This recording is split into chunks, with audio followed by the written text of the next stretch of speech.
এই শশা গাছটার বয়স মাত্র 1 মাস।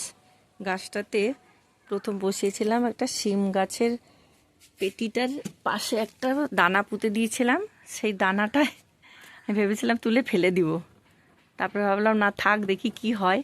দেখি 2 হাত ওঠার পরেই ফুল চলে এসছে। ভাবলাম হয়তো হবে না, দেখি না তবু কি করা যায়, হয়নি কি দেখি। এই পেটিটায় নিচে এমনি শুকনো আম পাতা দেওয়া আছে।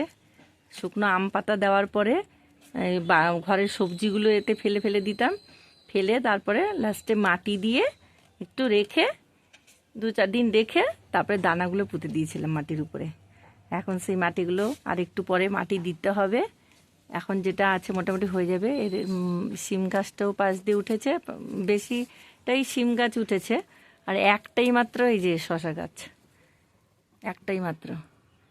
শশা গাছটাই মোটামুটি ভালোই, এর আগে 2টো শশা তুলেছি।